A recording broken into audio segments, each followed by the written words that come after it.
Nanonood ako ng mga vlogs ng ating mga kababayan sa Canada. Sila Rice Velasquez, sila Inax.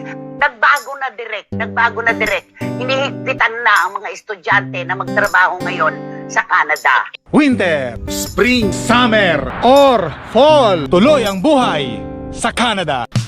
Dito na pala yung atko mga kainags, no? Yung ating hinihintay para sa furnace heater. Thank you. Yan. So yan yung mga kainags, yung nag-check nung ating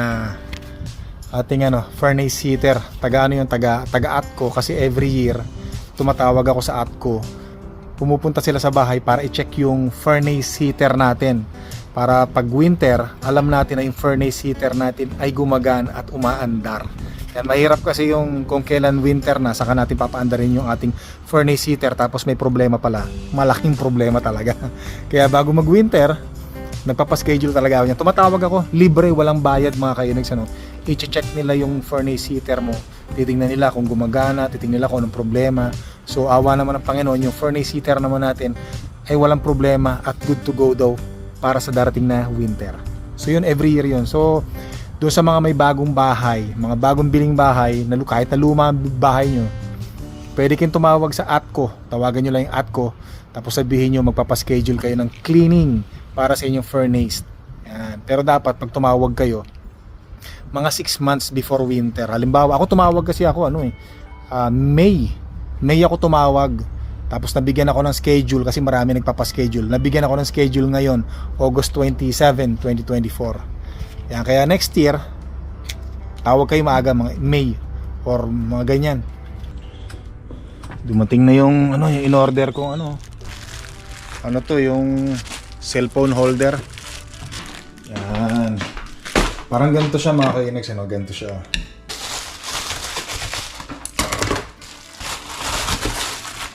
Ayan ayos. Yan, para pag nanonood tayo, komportable. Yan, mahirap kasi pag walang stand yung natin eh. Diba? Ayan lagay natin ganyan. Yung cellphone natin, lagay natin ganun. Diba? Ito nga pala yung maha na ginawa ni Mahal Reyna ng birthday ni panganay na prinsesa. May bawas na. Sarap to. Grabe sarap yan. Pero kakain muna ako ng panghimagas lang natin yan eh. Kain muna ako. Ba mga kainags, tingnan nyo, meron ako nabasa rito. Meron nag-comment. Shoutout kay kailangan ko salamin para mabasa ko. Dali lang. Grabe meron daw nanonood sa atin na sikat na producer sa Pilipinas Yan, shoutout kay kay May Toribio.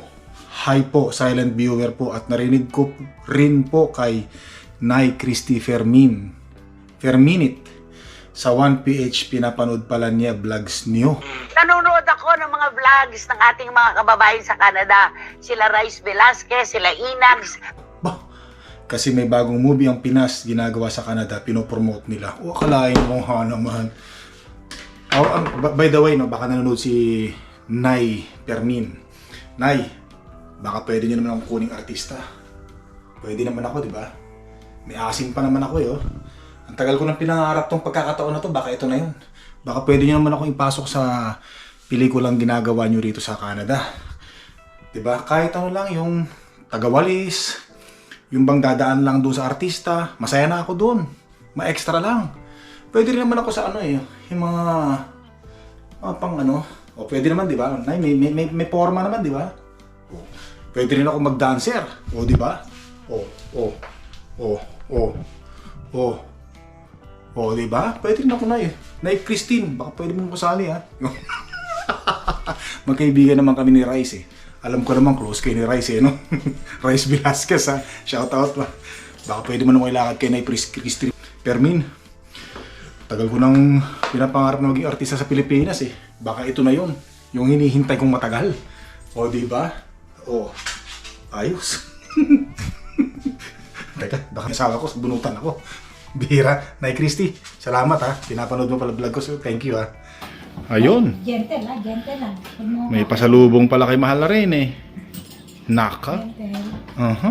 gentle. Ano? Gentle lang. Aha. Naku, tuwan-tuwa naman to. Ano, ha? Wag daw magulo. Ayan. Gentle lang, gentle. Gentle. Yan. Mga babies ni Mahal na Reyna na lagi naghihintay sa kanya pagka galing sa trabaho. Kaya spoiled na spoiled. Ang dalawa, grabe, laki na ni Saya, oh. Takaw eh. Laki na ng katawan din, eh, no? Ay, nalaglag. Yan, Uy, oh. bilis niyo. Oh. Siyempre, pagkain yan, eh. Sayang. Nakakatawa, no? Parang yung dalawang anak namin dati to, eh, nung maliliit sila, eh. Si Saya. Si Saya. Ayan, oh.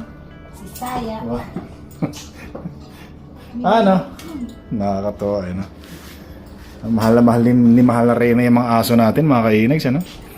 Kaya si Mahal na Reyna, mahal na mahal din ang mga aso natin. Ano? Sayan, sino love mo, Sayan? Si Mama, si Papa? Aba, napakasuplado. Ang bira. Sarap. Sarap. Yan, sige. Kain mo na. Buti pa yung mga aso. May pasalubong. Yung asawa, wala. Hindi, meron pasalubong si Mahal na Reyna. Yan, ulam natin. Ano? Ganda ng araw ngayon. Pasok na tayo, mga kainags, ano? After 5 days ng pahinga natin, pasok tayo ngayon. Wow, nakarelax din. Nako, first day after 5 days off. Yan, nako. Sigurado marami na naman malulungkot nito. Pag nakita ako, no? Sasabihin eh, nako, nandito na pala si Inags. Wala na tayong overtime. Nabawasan. Hindi pa diniretso. Hindi pa in-extend yung bakasyon. Pabihira naman, ano yan. Pabihira. Mga kabiruan natin dito, mga kainags, ano, sa trabaho natin, mga kaututang dila natin, mga tropa natin. Yan. Ang pagbabalik ng mahangin. Yan. Bagyo. Kaya medyo mahangin ngayon nga, mga kainags, kung napapansin nyo, no? Yung flag natin, no? Bumawagayway. Yan.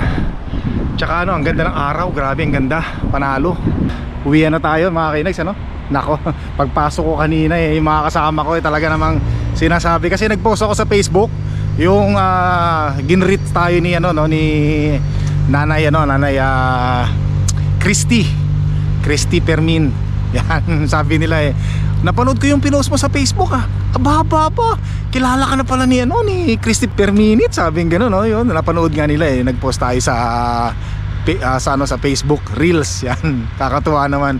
Sabi nga nila sa akin, hindi ka lang basta kilala, pinapanood ka pa. Naku, tuwa ako, mga kainis. So, alam niyo yung parang nahihiya ka na, parang gusto mong matunaw sa sobrang overwhelm, sa sobrang kaligayahan. Kaya sino ba naman magkakaala, mga kainis, na isa sa mga sikat na celebrity sa showbiz pinapanood pala tayo, 'di ba? Siyempre naman nakakatuwa, mga kainis. Kumbaga, siguro sa iba napakababaw ko, pero para sa akin, mga kainis, isang malaking karangalan yun, yung mabanggit ang pangalan ko ng isa sa mga sikat na sa showbiz. Picture? Halika, akin ng picture, pipicturean kita. Halika na, huwag ka na mahiya, pagkakataon mo na to. Papapicture, asa na, pagkakataon mo na to. Idol. Si Paul. Pinakasikat na vlogger. Hindi naman pinakasikat, lagay mo ng sobrang pinakasikat. Yo. Ingat. Yan, mga tropa natin yan Mangangarap ka na rin lang taasan mo na yung talagang pinakamataas na mataas. 'Di ba, mga kainags, ano? Wala namang bayad yung pangarap Ang bihira. Yun, mga, nakakatuwa lang kanina, no? Uy, Inags, napanood ko yung binanggit ni Christy Permin yung yung pangalan nakakatuwa, no? Feeling ko kanina artista ako rito sa loob ng trabaho namin, mga kainags. Kulang na lang yakapin ako ng mga kasama ko rito Kulang na lang yakapin ako ng mga katrabaho natin dito no? Grabe, lumalamig na naman, mga kainags, ano? Lumalamig na, nagpaparamdam na si fall season. Yung taglagas. Pero magandang mga maganda yung mga dahon niyan pagka nag-fall na yung mid ng fall, October ganyan. Mga second week ng October. Shh! Ano ba yan? Ingay nyo ah.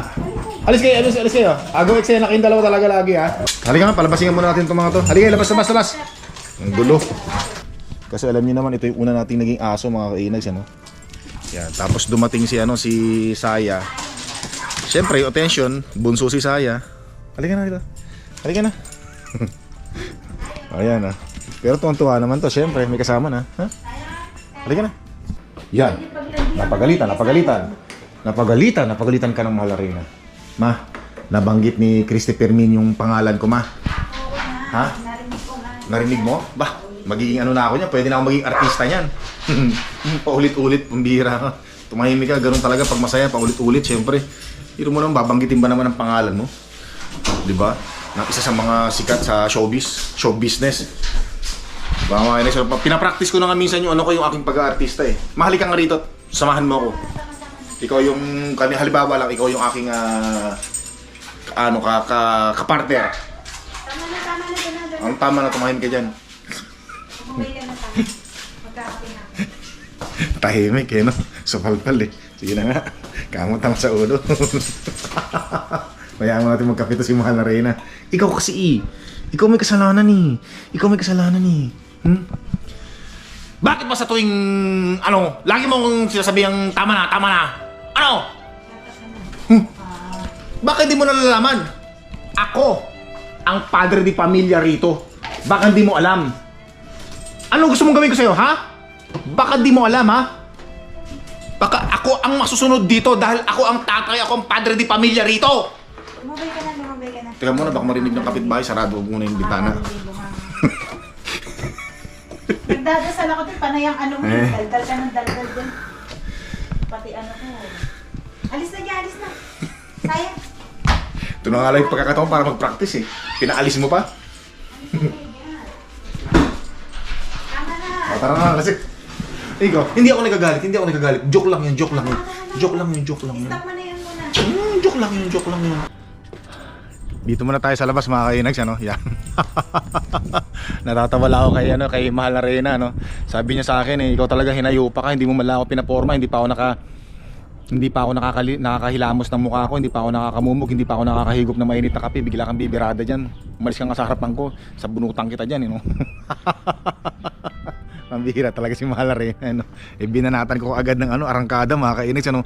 Hindi ko napigilan yung sarili ko kasi talagang yung momento mga kainags andun na no? Ang hirap pigilin eh. Kaya hindi pa nakakahigop ng kape si mahal na Reyna. Para kala ko hahambalo sa akin yung upuan na kinuha niya no? Pambihira. Hay, naku, by the way mga kainags, September 1 na bukas, 'di ba? September 1 na, ngayon August 31, 2024, araw ng Sabado mga kainags, ngayong araw na to. At bukas, nako, kakanta na si Jose Marichan. Wow, lumabas ang sikat ni Haring Araw, gumanda, buti naman. Kanina ang makulimlim no? Ngayon maganda ano na naman yan? Dalawa nating aso. Yan, nako, kakanta na naman mga kainags, September na naman. Alam nyo mga kainags, kaming mga naninirahan dito sa Canada, especially dito sa Alberta, Canada, kung saan tayo nakatira.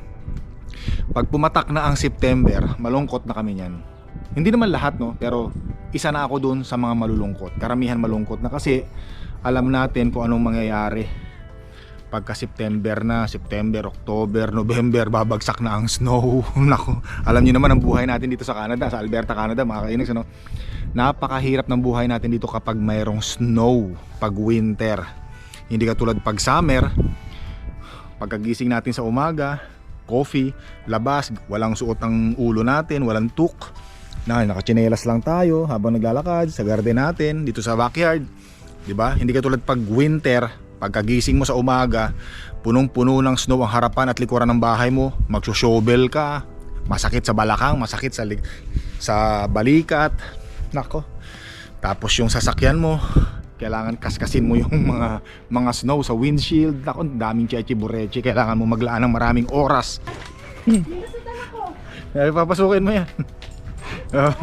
Kala kasi ng mga aso gustong sumama ni Sayan Sama kaya natin? Wag na. Maano sa sakyan eh. Halika na, pasok na. Hatid natin si Mahal na Reyna. Pasok na doon, Pogi. Sige na, halika na, kami. Let's go. Naku, isa pa lumabas tong kukulit. Parang mga batang ano, gustong sumama no? Pag aalis yung mga magulang. O tara, hatid na kita. So, hatid muna natin si Mahal na Reyna, mga kainags, ano? Hindi kukunin ko lang yung sakyan sa ano. Ako kunin mo yung sakyan. Oo. Tapos i-drive mo. Kasi yung sasakyan ni Mahal na Reyna, kinarnap na naman ng ating bunsong prinsesa. Pupunta lang kami doon kung saan pinark ng bunso. Tapos kukunin ni Mahal na Reyna. Maglakad na lang kaya tayo? Wag na! Ha? Anong oras na? Oh, late na ako eh. Sige na, hindi, ganito na lang. Sumampa ka na lang sa likuran ko. Tapos tatakbo ko doon parang kabayo. Bilis na, buksan mo na yan. Atid lang muna natin to si Miss Ganda. Nakaligo na siya, nakahilamos na siya. Oh, ano na, no? September 1 na, no? Bukas. Kaya nga bukas, September 1 na. Holiday pa lang bukas. Paano magiging holiday? Kakanta si Jose Marichan? Kaya holiday? Paano masabing holiday? Weekends, di ba? Kailan ba holiday? Bukas? Paano naging holiday ang September 1? Hindi kasi nga, no? Si Jose Marichan. Whenever I see girls, boys, and lantern on the trees. Sandali lang at pinapainit lang. Pinapainit. Baka nakakalimutan mo, lagi mo nila akong inakno sa vlog ko ha. Baka gusto mong tapang no? Ko-open yung camera eh. Pero mamaya, puro ganun tayo. Kakasangga. O tara, isa tayo. Pasko na, sinta ko. Hanap kita. Pero mas gusto ko talaga yung kanta ni Jose Marichan, mga kainags, ano? Whenever I see girls and boys selling lantern on the trees, I believe that Christmas is coming very soon. Let's sing a Merry Christmas and a Happy Holiday. Wag na akong kakanta kasi sira ng araw, no? Gumanda na nga gumanda na yung sikat ng araw, mga kainags, ano? Baka madiskaril pa pagka tayo ay kumanta. Mahirap na. Hayaan na natin ganyan. Kumanta na lang tayo pag yung talagang masama yung panahon, hindi maganda, para safe. Walang dahilan para masisi tayo. Yan. Pero gusto ko talaga yung kumakanta ako. Kaya lang problema yung boses no? Talagang may mga ganun may mga gifted talaga no? Oo nga pala, dito tayo. Yan, sasakyan mo. Dito lang ako sa Bilisan dito. Sige na, mamaya ka na magkisakin ha. Mamaya ka na kumisakin ha. Pagbalik mo. Yabang, akala mo hahalik eh. Sige na, ingat. Yan. So naihatid natin yung ating Mahal na Reyna. Ang tapang ko no? Tapang ko talaga Pag naka-open yung camera, tapang ko no? Pero tayong mga kalalakihan mga tatay talaga, mga asawang lalaki, minsan talaga wala tayong kalaban-laban sa mga asawa nating babae no? Tiklop Tiklop laki-laking tao, tiklop Isang titig lang ng asawa natin no? Pag nilakihan ng mata talaga nun ganun kaagad tayo no? Sige na, susundin na kita. Ba't kaya ganun no? Kahit anong laki ng katawan natin wala wala talaga puro na lang minsan matatawa ka na lang no? Matatawa ka na lang pagka labag man sa kalooban mo na sundin yung asawa mong babae. Pag nagawa mo na yung pinapagawa ng asawa mong babae no? Matatawa ka na lang matatawa ka na lang na para mapapaiyak no? Na wala kang magawa kundi iiling-iling ka na lang no? Ang bihira. Ganon din ba kayo, mga kainags, mga asawang lalaki? Ako ganon ako Ang bihira. Sino yung sino yung kapareho ko na isang titig lang Tiklop. Yan, so mga kainags, maraming salamat sa pagsama. Sana nag-enjoy kayo sa vlog natin na to. Don't forget to click the like button. Don't forget to subscribe. At kita tayo sa sunod na videos. Maraming salamat. Hanggang sa muli.